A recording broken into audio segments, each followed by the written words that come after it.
अस्सलाम वालेकुम। आज हम बात करेंगे नबी करीम सल्लल्लाहु अलैहि वसल्लम के सहाबा हज़रत अबू अय्यूब अंसारी रज़ी अल्लाह ताला अन्हु की तर्ज़ ज़िंदगी के बारे में कि किस तरह से उन्होंने दीन के लिए अपनी ज़िंदगी का वक्फ़ कर दिया।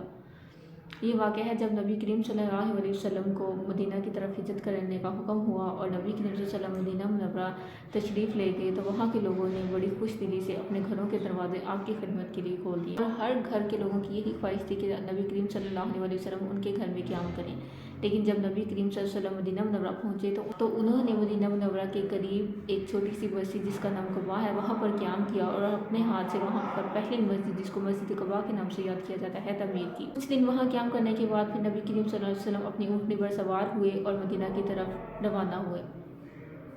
जब नबी करीम सल्लल्लाहु अलैहि वसल्लम मदीना की गलियों में से गुजरते तो वहाँ पर मौजूद सब लोग बड़े इश्तियाक से आप सल्लम की ऊँटनी का रास्ता रोक लेते और आप सल्लम से इस चीज़ की गुजारिश करती कि आप सल्लम उनके घरों में क़याम करें।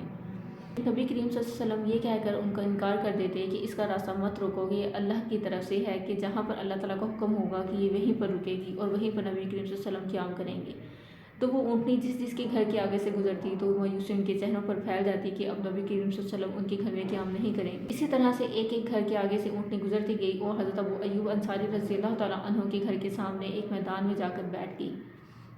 नबी करीम सल्लल्लाहु अलैहि वसल्लम उस ऊँटनी के बैठने पर भी उसकी पीठ से ना उतरे तो वो ऊँटनी खड़ी हुई और फिर उसने चलना शुरू कर दिया। थोड़ी सी दूर जाकर ऊँटनी ने अपना रुख मोड़ा और वापस हज़रत अबू अय्यूब अंसारी रज़ी अल्लाह ताला अन्हु के घर के सामने तशरीफ़ ले आई और वहीं पर खड़ी होगी। जब हज़रत अबू अय्यूब अंसारी रज़ी अल्लाह ताला अन्हु ने देखा कि ऊँटनी उनके घर के आगे ही ठहरी है तो उनका दिल खुशी से बाग बाग हो गया। वो जल्दी से तशरीफ़ ले आए और नबी करीम सल्लल्लाहु अलैहि वसल्लम को अपने घर के अंदर आने की दावत दी। अय्यूब अंसारी की खुशी का ये आलम था, ऐसा लगता था कि जैसे पूरी दुनिया का ख़जाना उनके हिस्से में आ गया हो।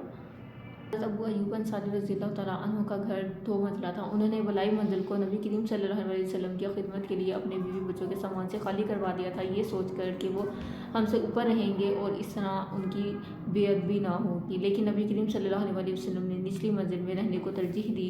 नबी करीम सल्लल्लाहु अलैहि वसल्लम की इस तरजीह को देखते हुए हज़रत अबू अय्यूब अंसारी अपनी बीवी के साथ बलाई मंजिल पर तशरीफ़ ले गए। लेकिन जैसे ही रात के सोने का वक्त आया तो उनको इस फिक्र ने आन घेरा कि नबी करीम सल्लल्लाहु अलैहि वसल्लम निचली मंजिल में हैं और हम उनके ऊपर कैसे चल सकते हैं।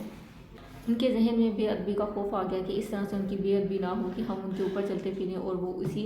बलाई मंजिल के निचले हिस्से में मौजूद हों। तो सारी रात हज़रत अबू अय्यूब अंसारी और उनकी बीवी कमरे के कोने में बैठे रहे, जहाँ पर उनको यकीन था कि इस जगह पर नबी करीम सल्लल्लाहु अलैहि वसल्लम तशरीफ़ नहीं लाएंगे और अगर उन्हें किसी चीज़ की ज़रूरत पड़ती जो कमरे के दूसरे हिस्से में मौजूद होती तो वो दीवारों के साथ साथ चलते। तो जब सुबह हुई तो नबी करीम सल्लल्लाहु अलैहि वसल्लम की खिदमत में हाज़िर हुए तो हज़रत अबू अय्यूब ने उन्हें सारा वाक़या बयान किया कि इस तरह से हमारे दिलों को ये खौफ आ गया कि हम नबी करीम सल्लल्लाहु अलैहि वसल्लम और वही इलाही के दरमियान में हाइल ना हो जाएँ। तो फिर नबी करीम सल्लल्लाहु अलैहि वसल्लम ने उन्हें इस चीज़ का एहसास दिलाया कि तुम मेरे और वही इलाही के दरमियान दाखिल नहीं होगे तो खुद पर इस चीज़ का खौफदारी ना करो। फिर नबी करीम सल्लल्लाहु अलैहि वसल्लम ने बताया कि मैं निचली मंजिल पर रहने की वजूहत ये थी कि लोग जब उनसे मिलने आते हैं तो उनके लिए आसानी हो। तो हज़रत अबू अय्यूब अंसारी ने नबी करीम सल्लल्लाहु अलैहि वसल्लम की इस बात का एहतराम किया और ख़ुद बलाई मंजिल पर ही रहे। फिर अगले दिन यही वाक़या पेश आया कि अबू अय्यूब अंसारी की बीवी से पानी का मटका गिर गया और कमरे में सारा पानी फैल गया। उन्हें ये खौफ लाहक हो गया कि अगर ये पानी सर से टपकने लग गया तो हुज़ूर सल्लल्लाहु अलैहि वसल्लम को इस चीज़ से तकलीफ़ होगी। सर्दियों का मौसम था और उनके पास एक ही कंबल मौजूद था, लेकिन इस बात के खौफ से कि इस पानी के टपकने से नबी करीम सल्लल्लाहु अलैहि वसल्लम को कोई तकलीफ़ ना पहुँचे, उन्होंने उस कंबल से सारे पानी को समेटा।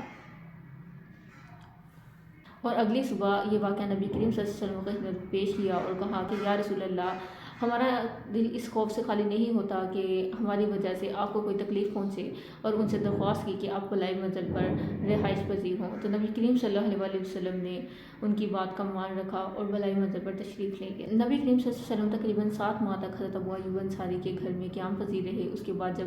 जहाँ पर ऊँटनी ने हज़रत अबू अय्यूब अंसारी के घर के सामने के मैदान में बैठी थी तो उस जगह पर मस्जिद की तमीर की गई। जब वो मस्जिद तमीर हो गई तो वहाँ पर नबी करीम सल्लल्लाहु अलैहि वसल्लम और उनकी अज़वाज मुतहरात के कमरे बनाएंगे। फिर नबी करीम सल्लल्लाहु अलैहि वसल्लम वहाँ पर तशरीफ़ ले गए। इस तरह हज़रत अबू अय्यूब अंसारी नबी करीम सल्लल्लाहु अलैहि वसल्लम के पड़ोसी। हज़रत अबू अय्यूब अंसारी को नबी करीम सल्लल्लाहु अलैहि वसल्लम से बहुत ज़्यादा मोहब्बत थी और इसी तरह नबी करीम सल्लल्लाहु अलैहि वसल्लम को भी हज़रत अबू अय्यूब से इतनी ही मोहब्बत थी और वो हज़रत अबू अय्यूब अंसारी को अपने घर की तरह ही समझते थे।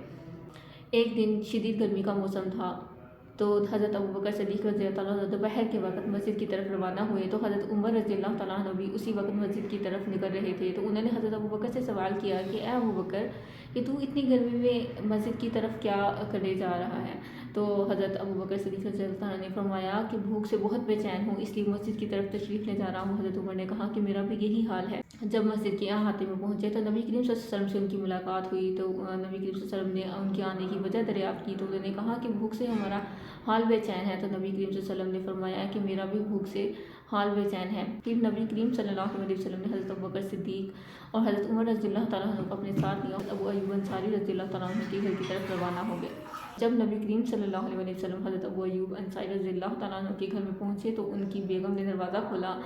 تو دریافت کیا کہ اے اللہ کے نبی آپ کا آنا ہمارے لیے خوش بختی ہے۔ پھر نبی کریم صلی اللہ علیہ وسلم نے دریافت کیا کہ ابو ایوب گھر پر ہیں۔ حضرت ابو ایوب انصاری رضی اللہ تعالیٰ عنہ قریب ہی اپنے کھجور کے باغوں میں کام کر رہے تھے کہ نبی کریم صلی اللہ علیہ وسلم کی آواز سنتے ہی فوراً لبکے اور حاضر ہوئے اور فرمایا کہ یا رسول اللہ آپ کا آنا ہمارے لیے خوش بختی ہے۔ پھر حضرت ابو ایوب انصاری رضی اللہ تعالیٰ عنہ ان کے لیے اپنے باغ سے کھجوروں کا ایک گچھا کاٹ کر لے آئے۔ پھر نبی کریم صلی اللہ علیہ وسلم کی بارگاہ میں پیش کیا تو نبی کریم صلی اللہ علیہ وسلم نے فرمایا کہ تم اس کو نہ کاٹتے، تم اس میں سے پکی ہوئی کھجوریں توڑ لاتے۔ تو انہوں نے فرمایا کہ اے اللہ کے رسول میں چاہتا تھا کہ آپ اس میں سے اپنی پسند کی زیادہ پکی ہوئی کھجوریں چاہیں تو وہ کھائیں اور اگر کم پکی ہوئی کھجوریں چاہیں تو وہ کھائیں۔ پھر حضرت ابو ایوب انصاری رضی اللہ تعالیٰ عنہ جب ان کے لیے بکری ذبح کرنے لگے تو نبی کریم صلی اللہ علیہ وسلم نے فرمایا کہ تم وہ بکری ذبح نہ کرنا جو دودھ دیتی ہو۔ پھر حضرت ابو ایوب انصاری رضی اللہ تعالیٰ عنہ نے بکری کا ایک سالہ بچہ لیا اور اس کو ذبح کیا اور اپنی بیگم سے کہا کہ اس کو پکا دو اور ساتھ میں روٹیاں بنا دو۔ پھر جب حضرت ابو ایوب انصاری کی بیگم کھانا بنا چکی اور نبی کریم صلی اللہ علیہ وسلم کی بارگاہ میں پیش کیا تو نبی کریم صلی اللہ علیہ وسلم نے گوشت کا ایک ٹکڑا روٹی پر رکھا اور حضرت ابو ایوب انصاری سے فرمایا کہ یہ فاطمہ کو دیا اور کہ حضرت فاطمہ نے ایسا کھانا کچھ عرصے سے نہیں کھایا۔ پھر جب نبی کریم صلی اللہ علیہ وسلم کھانا کھا چکے اور فرمایا کہ روٹی گوشت اور کھجور، یہ کہتے ہوئے نبی کریم صلی اللہ علیہ وسلم کی آنکھوں میں آنسو آ گئے کہ یہی تو وہ نعمتیں ہیں جن کے بارے میں تم سے آخرت میں سوال کیا جائے گا، اس لیے جب بھی تم پر اللہ کی نعمتیں ہوں تو تم اس کو کھانے سے پہلے بسم اللہ پڑھو اور کھانے کے بعد اللہ تعالیٰ کا شکر ادا کرو۔ پھر جب نبی کریم صلی اللہ علیہ وسلم کھانا تناول فرما چکے تو حضرت ابو ایوب انصاری سے فرمایا کہ کل تم ہمارے پاس آنا۔ کسی وجہ سے حضرت ابو ایوب انصاری نبی کریم صلی اللہ علیہ وسلم کی اس بات کو نہ سن سکے تو حضرت عمر نے اس بات کو دہرایا کہ نبی کریم صلی اللہ علیہ وسلم نے آپ سے فرمایا ہے کہ کل آپ ہمارے پاس تشریف لے آنا۔ تو حضرت ابو ایوب انصاری اگلے دن نبی کریم صلی اللہ علیہ وسلم کی طرف تشریف لے گئے تو نبی کریم صلی اللہ علیہ وسلم نے انہیں ایک کنیز عنایت فرمائی اور حضرت ابو ایوب کو اس چیز کی ہدایت کی تم اس کے ساتھ حسن سلوک سے پیش آنا کیونکہ جب سے یہ ہمارے پاس ہے ہم نے اس کو نیک اور فرما بردار پایا ہے۔ باندی عنایت فرمانا نبی کریم صلی اللہ علیہ وسلم نے اس لیے پسند کیا کہ نبی کریم صلی اللہ علیہ وسلم کو یہ بات پسند تھی کہ جب ان کے ساتھ احسان کیا جائے تو احسان کا بدلہ احسان کے ساتھ ادا کیا جائے۔ حضرت ابو ایوب انصاری اپنی اس باندی کو لے کر جب گھر تشریف لے کر آئے تو ان کی بیوی نے ان سے سوال کیا کہ اے ابو ایوب کہ یہ باندی کس کی ہے؟ تو حضرت ابو ایوب انصاری رضی اللہ تعالیٰ عنہ نے بتایا کہ یہ نبی کریم صلی اللہ علیہ وسلم نے ہمیں عنایت کی ہے اور ہمیں اس کے بارے میں ہدایت کی ہے کہ ہم اس کے ساتھ حسن سلوک سے پیش آئیں۔ تو ان کی بیوی نے سوال کیا کہ ہم ایسا کیا کریں کہ نبی کریم صلی اللہ علیہ وسلم کی اس بات کا مان پورا ہو جائے کہ ہم اس کے ساتھ حسن سلوک سے پیش آئیں۔ پھر حضرت ابو ایوب انصاری رضی اللہ تعالیٰ عنہ نے فرمایا کہ اس سے زیادہ اس کے ساتھ حسن سلوک کیا ہو سکتا ہے کہ ہم اس کو آزاد کر دیں۔ تو ان کی بیوی نے بھی ان کی اس بات میں رضامندی ظاہر کی اور اس طرح حضرت ابو ایوب انصاری رضی اللہ تعالیٰ عنہ نے اس باندی کو آزاد کر دیا۔ یہ تھی ہمارے پیارے نبی حضرت محمد صلی اللہ علیہ وسلم کے پیارے صحابہ کی خوبصورت زندگیاں جنہوں نے اپنی زندگیاں دین کے لیے وقف کر دی اور ہمارے لیے ایک وصیت چھوڑ دی کہ ہم بھی نبی کریم صلی اللہ علیہ وسلم کی خاطر اپنی خوشیوں کو قربان کرنے، اپنی آسانیوں کو پیچھے چھوڑ کر اپنی آخرت کی زندگی کے بارے میں سوچیں، وہاں پر آسانیاں پیدا کرنے کی کوشش کریں، نہ کہ اس دنیاوی زندگی میں مصروف ہو کر اپنی آخرت کو خراب کریں۔